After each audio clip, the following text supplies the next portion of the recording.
Hello, everybody. I am so sorry. Michael and I got so busy talking that I forgot to let y'all into the room. So, huge apologies. We just had so much to catch up on. So, everybody, Yes. hello and welcome. We are running this meeting style. So, if I can ask everybody to mute themselves, please. There's a couple of people who are talking, and meeting style we find is going to work really well because we want to have conversations with you all, and we have got a great group of people. Oh my gosh, Bruce, hello, welcome. Apparently we're tapping into our US network, so I am super excited. Now, I don't want to take up a lot of time because our presenter is fabulous and I want to give him as much airtime. Now, for anybody who I don't know, a quick introduction of myself. I'm Angela Shelton. I'm the CEO of Answers for Associations. We are all about creating spaces like this for us to come together today to create a really powerful network that we can lean into, ask questions, and go away and do really cool things. And before we dive in, I would like to acknowledge the traditional owners of the land on which we all come together today. And now I can do my official introduction to the wonderful Dr. Michael Carr Tatonetti. He is coming to us all the way from the US from Pricing for Associations. And everybody, I just want to share huge congratulations to Michael. He got married a couple of weeks ago. So this is very exciting. We've come to him at the honeymoon stage. So he is full of energy and excitement. Michael, I'm going to hand it over to you. I'm going to be in the chat for anybody that wants to ask questions. Otherwise, over to you, my friend. Yeah, awesome. Thank you, Angela. Welcome, everybody.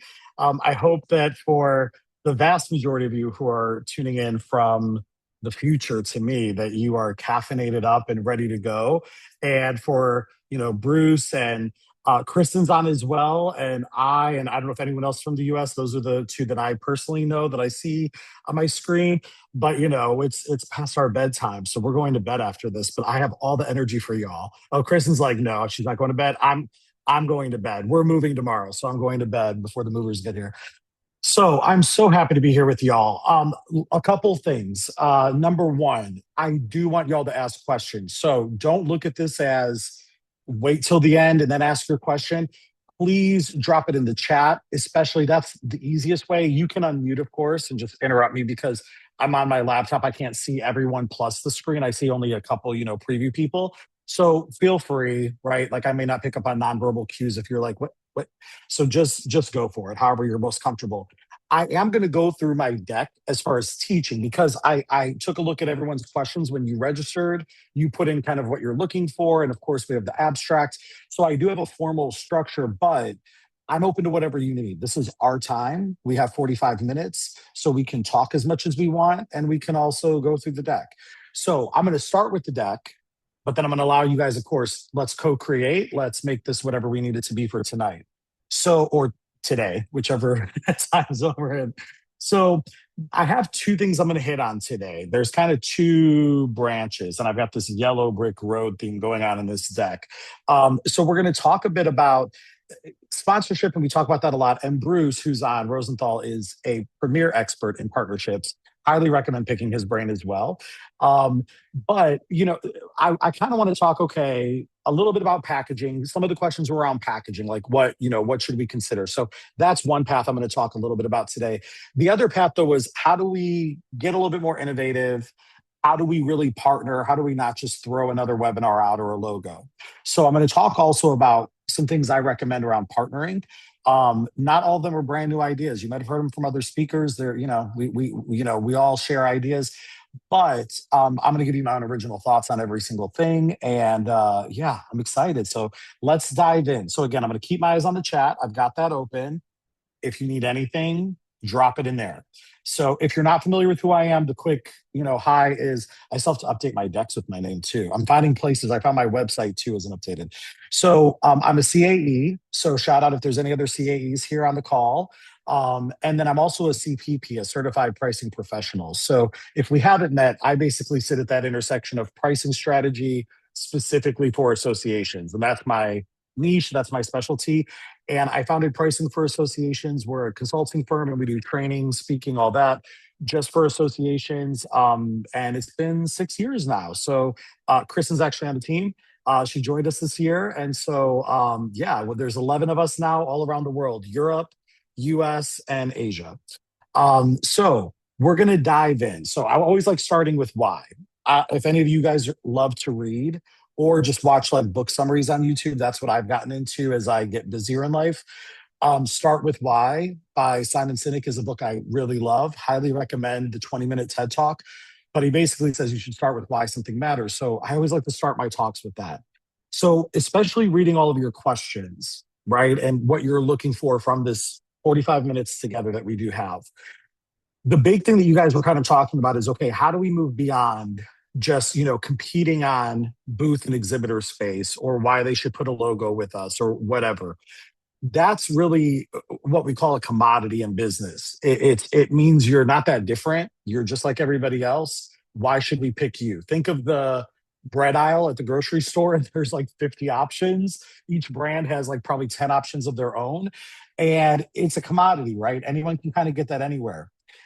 The thing again I want to hammer home today is more partnership, and I think where it's different for associations, and I want us to process a bit together, is around our mission and how do we do programming that's mission aligned. And those are buzzwords. I'm gonna make it real in a second, but how do we do some programming that's mission aligned, that's also in alignment with our partners, and find some different unity, if you will, to co-create around and collaborate on. So I don't want partnerships to be transactional. I don't want it to, I mean, all these things matter. We're going to talk a little bit about quantitative and qualitative value props, and they all matter. But I don't want it to just be, we got to fill so many booths, we need so many whatever, to make this money. And that's it. That's for me, it's a little bit generic. So to me, what typically is getting lost is our mission. Like the way we typically tie partnerships with our mission is we need money to do the mission work.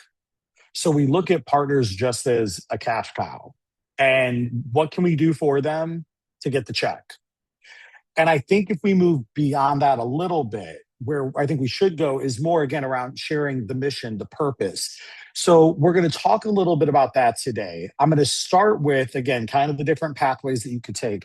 So I'm going to start, because this is the quick part, the first point, which is packaging ideas before we get into kind of that real collaboration around mission. So I want to talk a little bit about that. Then we're going to get deeper into, I think, what the real takeaway is. So the main thing that I was kind of seeing in the questions, which shout out to you all, I'm used to getting registration lists and maybe 10% of people put a note of what they're looking for. And almost like what, probably 60, 70% of people listed something. Like the majority of you put down, this is what I want to know. So it was great to go through. So the main thing that I saw here around packaging was how should we do it? What are best practices? What are other associations doing? And I think there's kind of three, roads here, and we're just going to spend 5 minutes here because this is the quick, easy thing to me. You can go a la carte, right? Where it's just a menu and everybody picks and does what they want. You could bundle. That's our typical, gold, silver, bronze, platinum, all that crap. You can go hybrid where you anchor it, right? And then maybe there's some a la carte, some add-ons. There's pros and cons to each. I'm going to run through this. You're all getting the deck after. So don't be afraid about, if you're like, wait, what did that say? You're going to have it. You can always message me on LinkedIn. I reply to my own messages within like a day. I'm always on my phone. So I'll give you an answer. But for me, the a la carte, the big drawback with a la carte that you really have to watch is operationalizing it, meaning being able to walk it out. Because when you have a ton of people who can all pick whatever off the menu, it's like you're a chef or you're the server and you're trying to remember all these orders, and that's when like balls get dropped, right? When you're juggling too many. So that's the drawback. It does allow for the customization, but walking it out can be a pain in the butt, and a lot of us are doing a lot with a little staff with little money. When you bundle, that is the easier one. The benefit there is you know how to walk it out. We got 2 platinum sponsors and 3 gold and 10 silver and and you give them what they're supposed to get. That's great.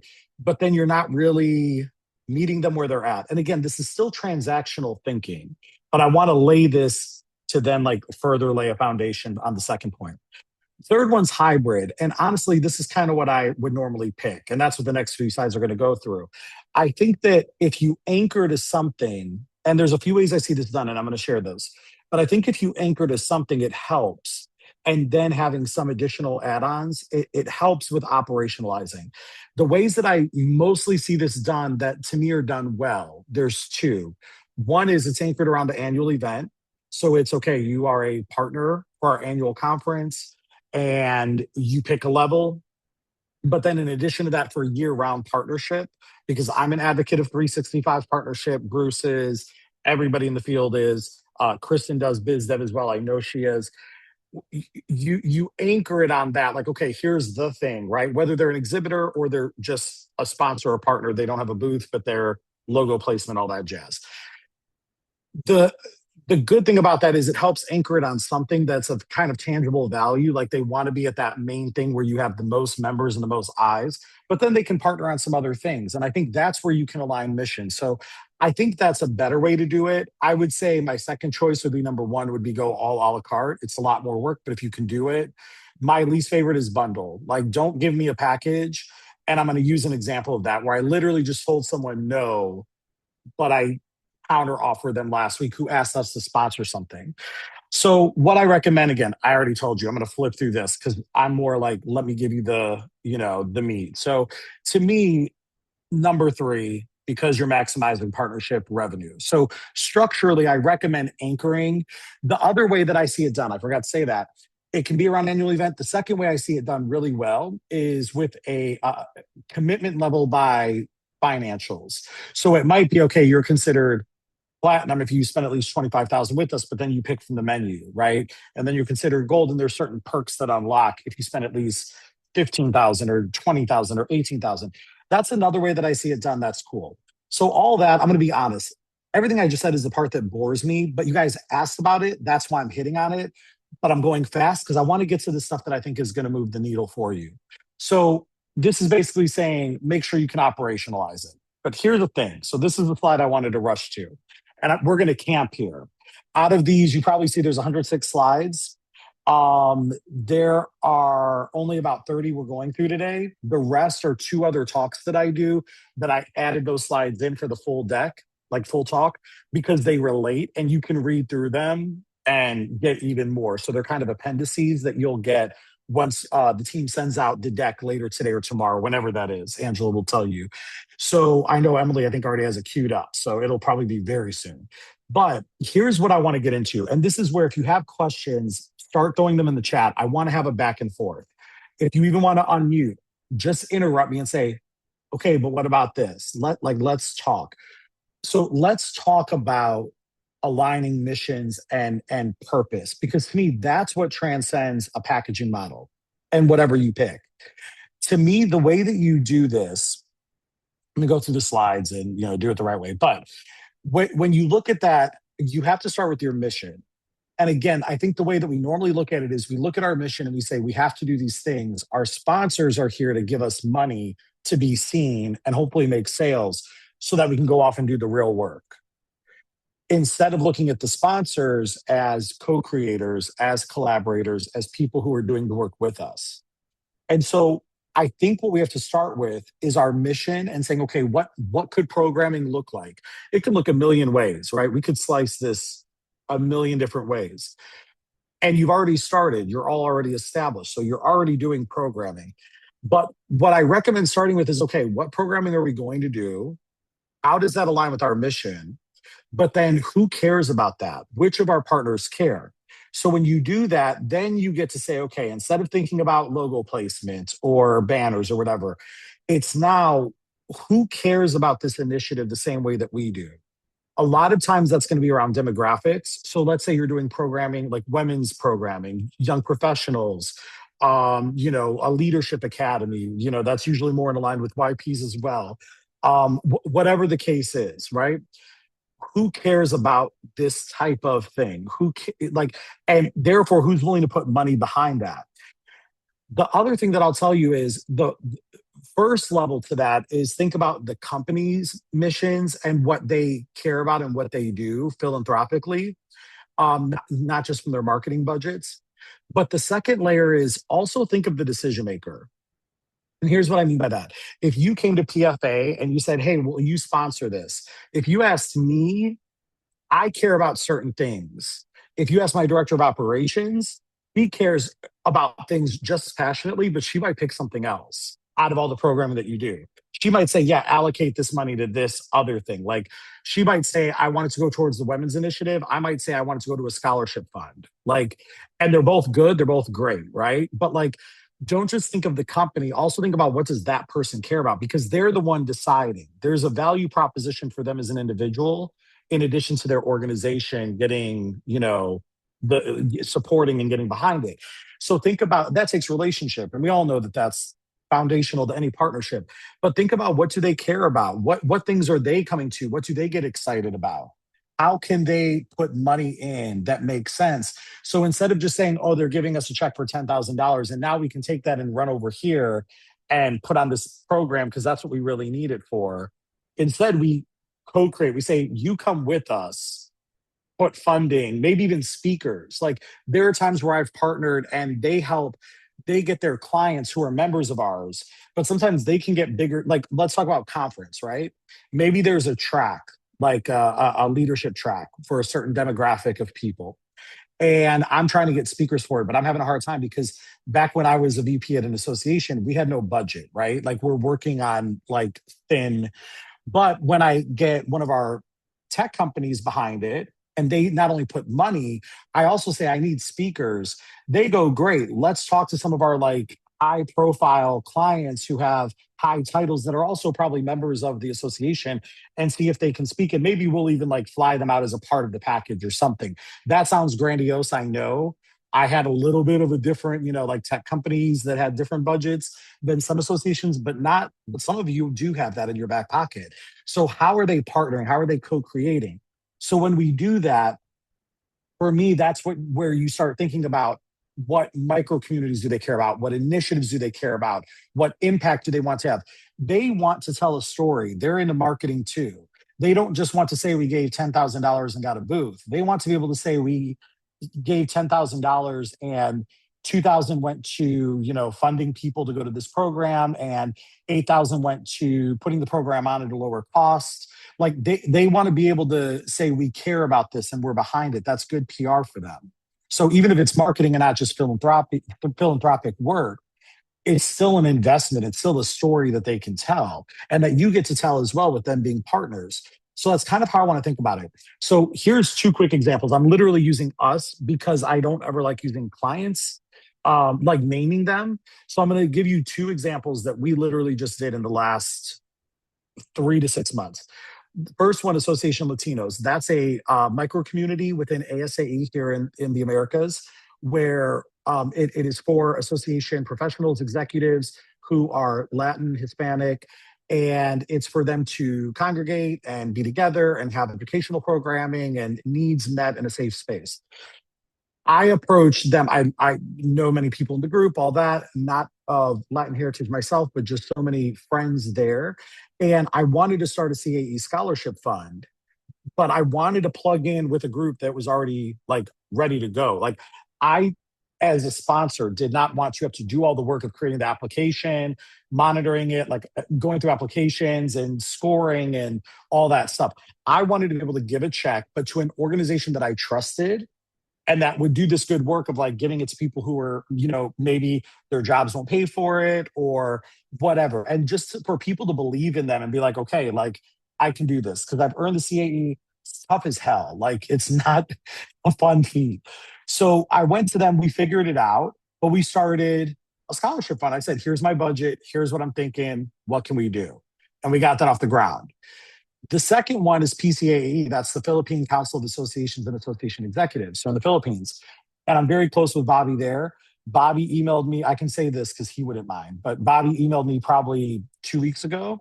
And he said, hey, webinar series we're doing. We're looking for sponsors. I was one of many cold, warm emails he sent, but it was a feeler. It was, hey, here's my Rolodex. Here's what it costs to do a month of sponsorships, a quarter, or a year. I responded, it was logo placement. And I'm like, I don't care about that. I don't care about my logo being placed. First of all, speaking very frankly, we don't really do, our most of our clients are going to be in Europe and the Americas for the most part. So I'm not necessarily doing it for like market growth. Like, so there is no ROI lever like there typically is. Like, I want to get some leads and I want to sign business. That's not why I would do it. I would do it because I love Bobby. I care about their local SAE being successful. And we have a few team members that are in the Philippines who are members. So, like, I want them as well to have great local resources. So I replied to Bobby and I said, I'm going to do you one better. I'll do the year, but add to it this amount of money, and that additional money is going to start a or a CPAE scholarship fund for PCAE because they do. You all mostly do the CAE through ASE because you have the partnership, like OSSE, and that has a partnership. For PCAE, they do the CPAE, which is the Certified Professional Association Executive. It's their own designation. But I was like, let's start a scholarship fund. Y'all don't have one. Let's do that. And he was like, okay, like, I'm like, I don't give a damn about the logo. You could stick my logo on there for the year. I don't give a damn. What I want to do is make impact. What I want to do is do programming, right? Here's another gag I'll tell you real quick.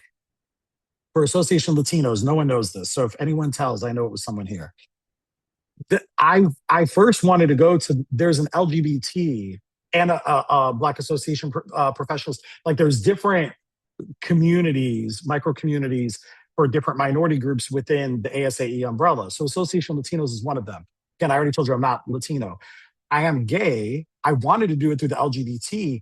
They were not organized. I was never going to write them a check because it would be a year or two later and they'd be like, oh, we still have to get it off the ground. I was like ready. I'm like, I want to give this money. Who is the right vehicle? But that speaks to, I'm sharing that not for tooting our own horn. Like, that doesn't mean shit to anyone on this call. I'm telling you from the perspective, from the other lens of the sponsor, of what is the mission alignment? What is the co-creation in programming? I care a lot about the CAE, so I'm always going to do something around a scholarship. I care a lot about LGBT professional advocacy. There's certain, affinities that I really have. Women professionals, that's something I've always championed.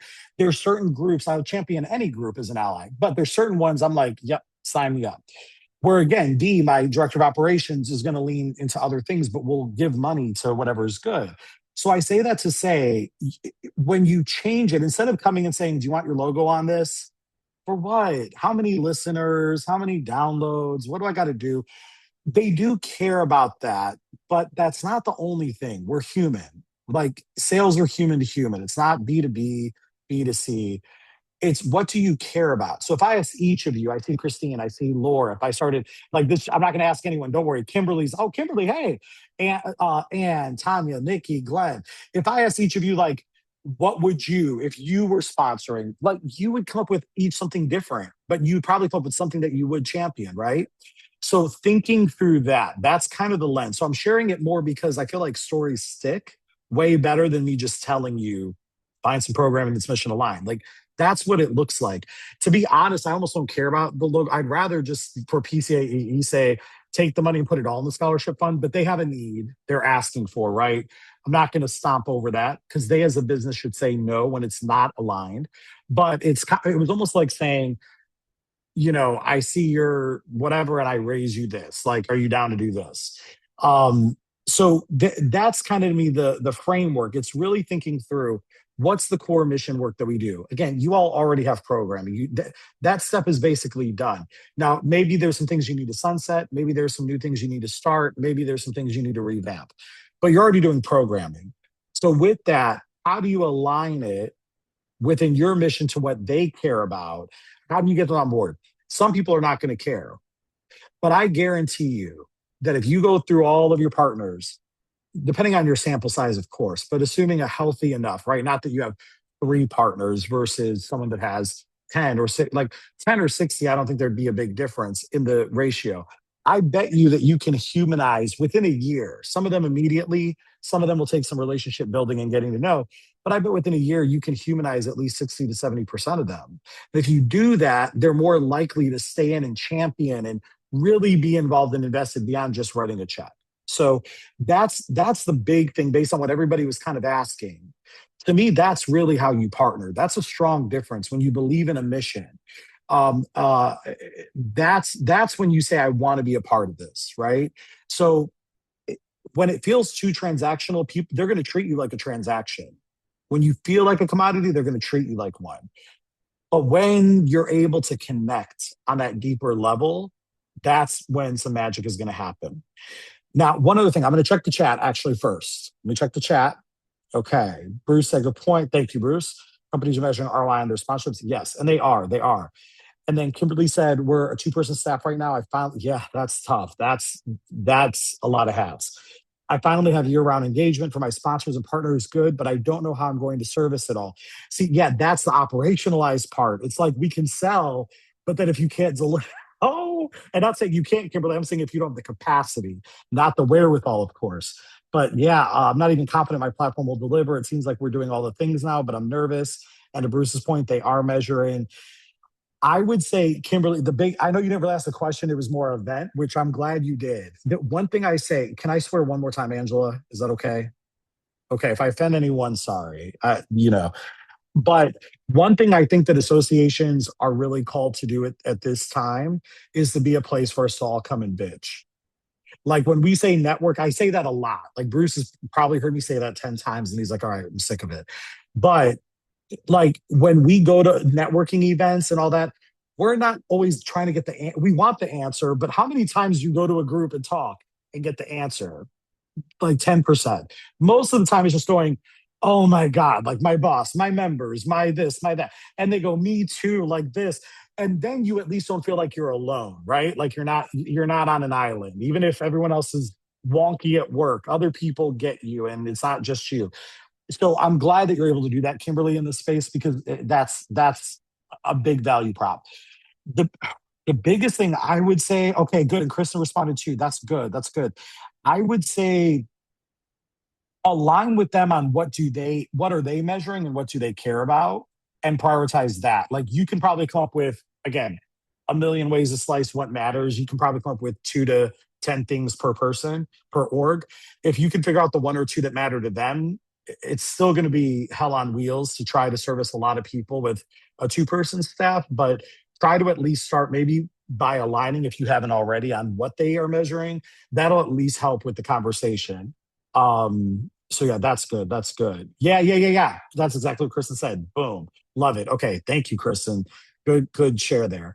So here's the other thing I'm going to kind of give you because this ties in, and then we're kind of towards the end. Now, again, 70 more slides, y'all. So it's not like we're going to run out of stuff to talk about, but I want to make it more conversational when I shut up in a minute.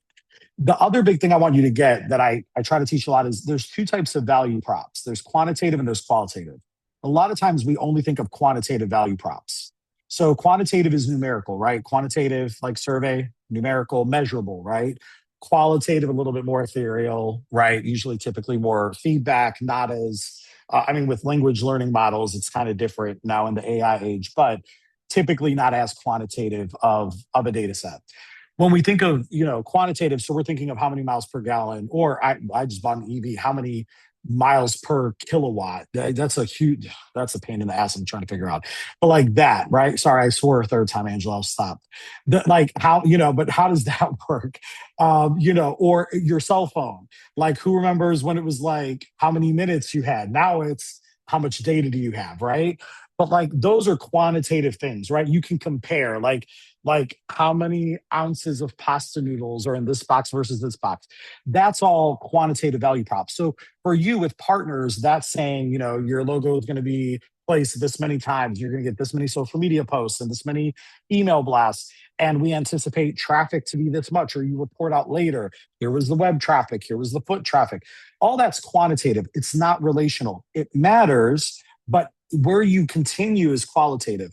And the way I normally teach this is through Maslow's hierarchy of needs. If any of us took like Psych 101 in undergrad.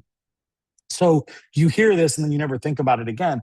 But I try to think through the qualitative is that heart connection. So that's again when we talk about partnering. So, and I actually teach this a lot for membership more than even sponsorship. So physiological needs, like basically for us as an association, do they have a job, right? Do they have security with food, clothing, shelter?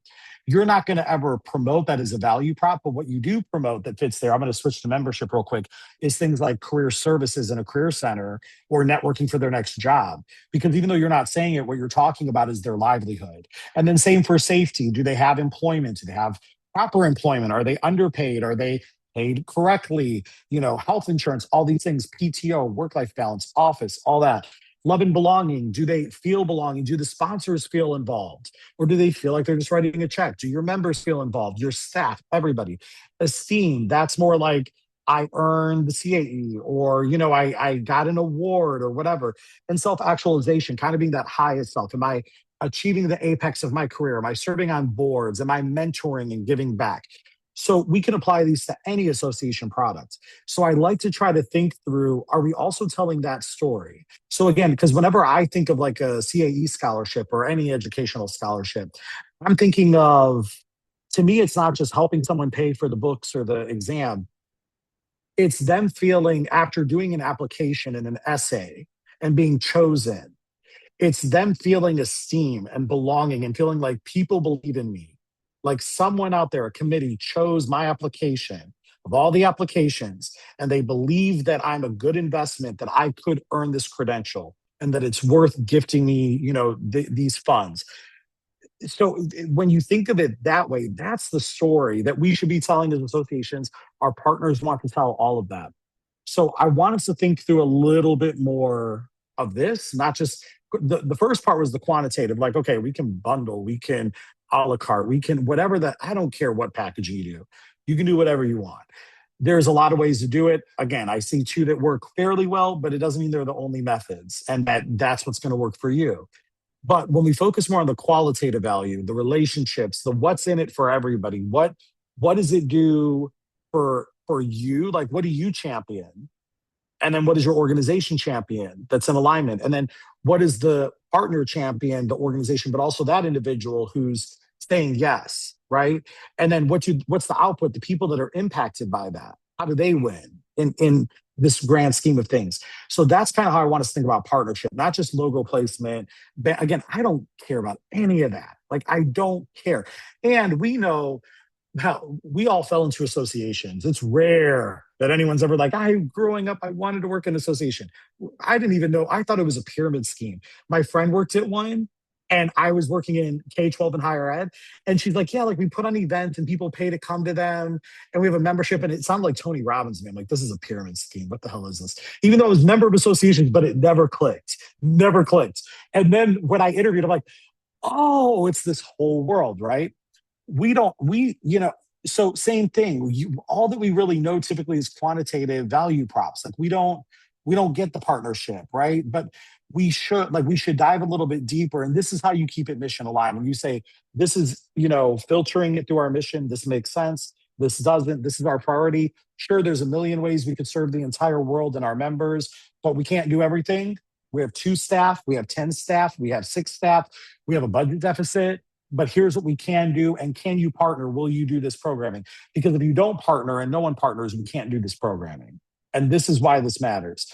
And I can tell you, I pay attention to that. You probably do too.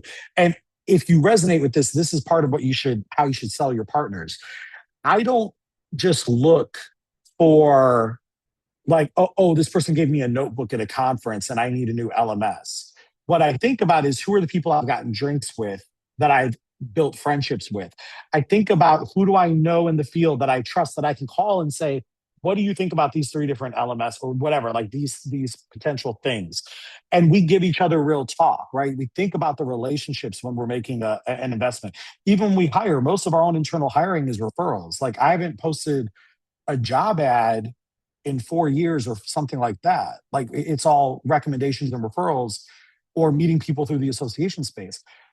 So how do we kind of do that? That for me is what I want to leave you with. So I'm going to check the chat again in a second. But for me, that's also where you can easily do multi-year agreements. Like Association Latinos, I was like, okay, here's the check for 2026 for our first year. They're opening the application like in the fall.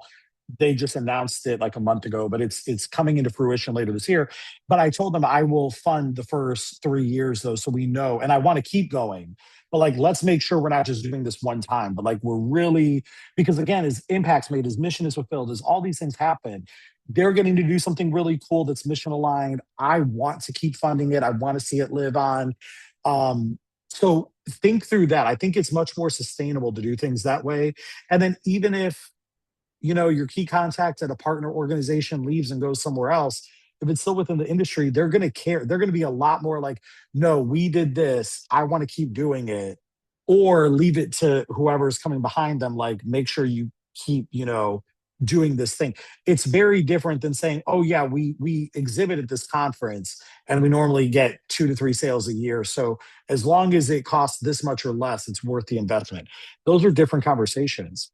So with that, I've got here 2 blogs you can scan. I'll leave it up for a second, but again, you're going to get the deck too, so you can scan later. But these are 2 blogs that really relate to the talk today, so you can scan, read as you would like. And I'm going to get ready to move back to the chat. Otherwise, I've got the questions in here, so I've already pretty much hit on all of them. And we do have, if you ever want to schedule, now listen, if you ever want to schedule a call and the times don't work, because I'm Eastern time, just hit me up on LinkedIn, like, and say, I need to talk to you, your time zone, it's showing like midnight. Work with me here, and then we'll figure it out. So, but that's here, but that's it. I'm going to show you real quick the 2 appendices. The first one, this is about writing value propositions. So it's the literal deck. But as you read through it, it's all here and makes a lot of sense. Also, the second one is about overall pricing strategy. So what we recommend A to Z to run a pricing strategy. So that whole deck is here as well with explanations and templates and all that. Also, it's all in our book. We have a book called Pricing for Associations. We're sending out the PDF of that for free after the call to everyone here. So you can read the book, but if you just want to scan the decks, you can do that. And not a shameless plug at all. I'm going to be at Associations Unleashed in May. So I'll be bringing some copies of the book physical, because I know like Angela kept wanting to get it. And like, I think Amazon shipping is stupid, like ridiculous for it to get to Australia. So I think it was probably more than the book to get it shipped. So I'm bringing copies with me. So if you're there, come grab me or come to my breakout, and then I will give you a copy until I run out, because I can only bring so many, fit so many on my suitcase. But okay, with that, let's dive in to Q&A. Okay, I see Bruce added in. No, Bruce, thank you for jumping in. Please do. Charge top tier partners more so you can afford to provide more service to them. Yes. And let's see, Kimberly said, yes, they're kind of doing that. Good. That's great. So, definitely do that.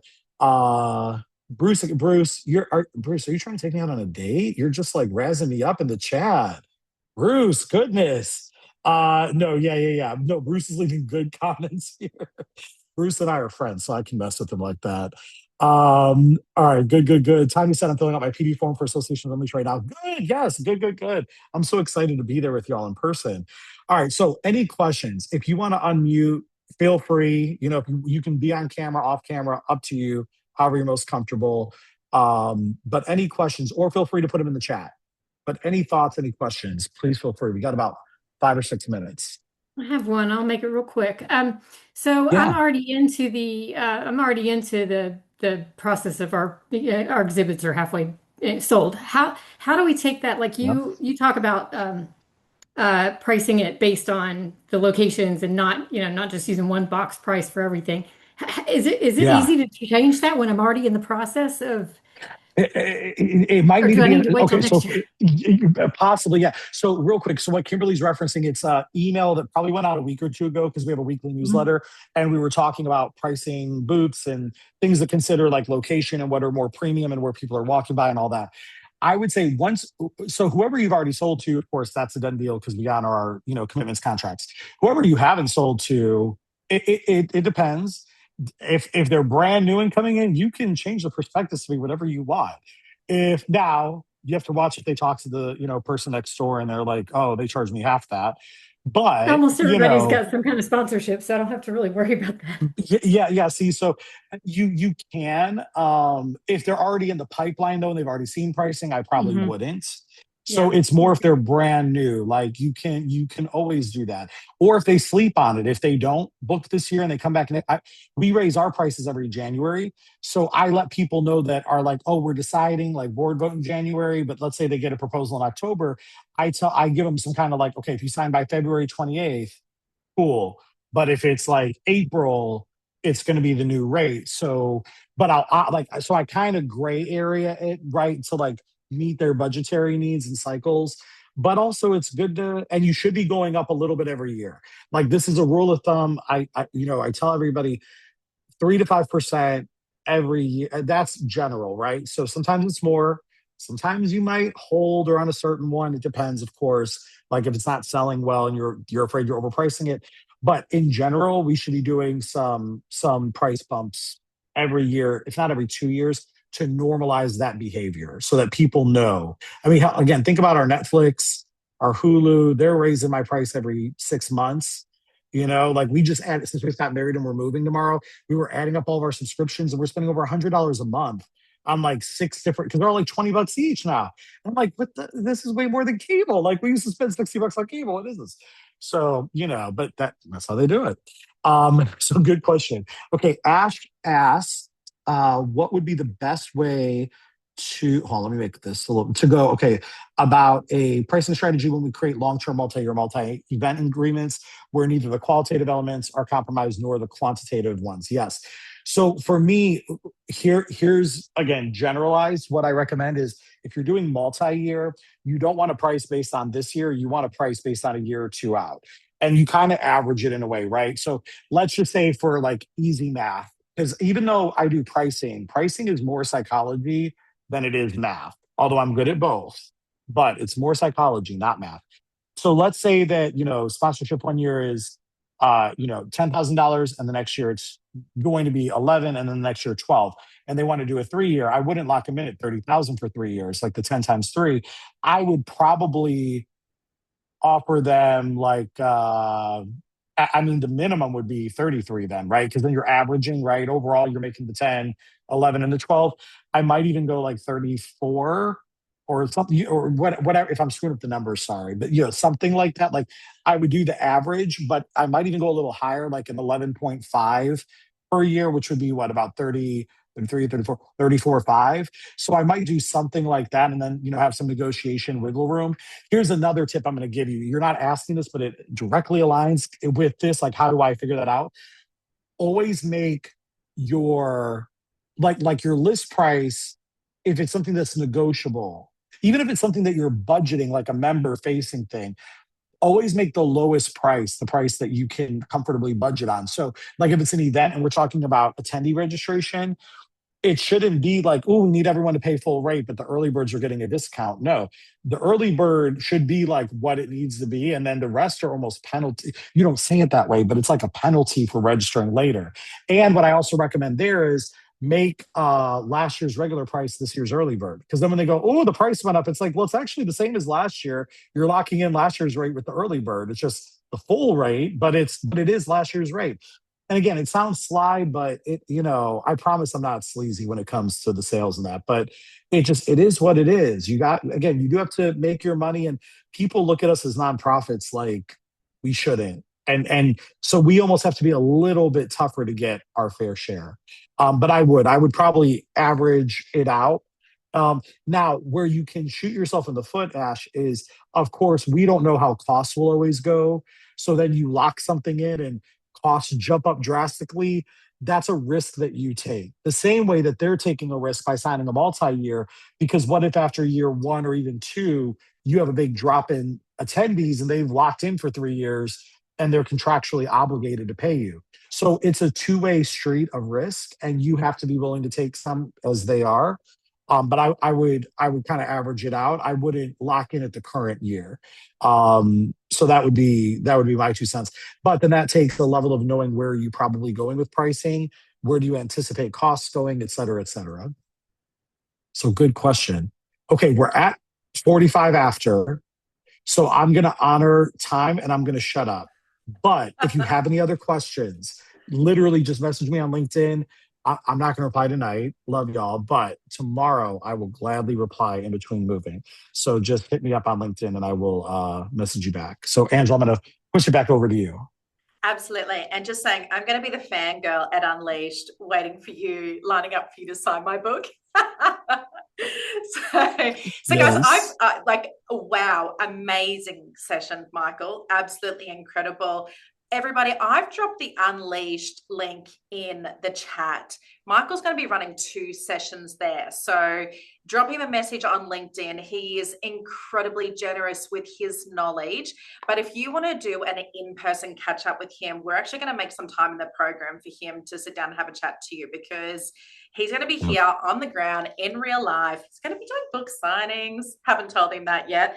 But that was incredible. So for any questions that come after today, please lean into those. We're going to share his slide deck with you, and of course his contact details. And apparently you're getting his ebook, but if you want to get the real one, come to Unleashed. You have to start Unleashed. Yep. Kimberly, I'm so impressed. So Michael, you've seen Kimberly. She keeps raising her book. Kimberly, would you I'm like? so excited! I read the PDF PDF last week, and I had to get the book, so I'd have the hard copy. I have to have the book. I did the same thing with Brad. Got it as soon as it came out. Thank you. So helpful. It is such a good read. I'm gonna selflessly plug too. Bruce has a really great book on partnerships. Bruce, what's the title of your book? Thank you, Michael.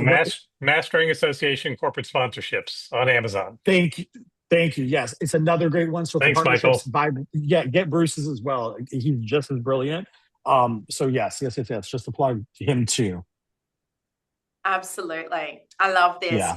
Everybody, thank you for joining in. And Michael, huge thank you for your amazing session and your crazy generous insights. I am hoping that we're going to hear back in 6 months' time. Everybody's going to have these incredible sponsorship programs put in place. Yes. They're going to be telling us about all these amazing partners they're working with, these 3-year deals. They've nailed the pricing. And if you don't, come have a chat to Michael. Yes. Thank you so much for having me, Angela. I appreciate it. I loved being with you all today. Oh, amazing. All right. We will see you in a couple of months in Sydney. To everybody else, check out your inbox. I believe we have a little special also coming out to you in that email, in addition to the goodies that Michael's sharing with you. So everybody have an incredible day. To Michael and Bruce, thank you for coming. Please go have a rest. Yes. Bye, everybody. Thank you. Bye. See you.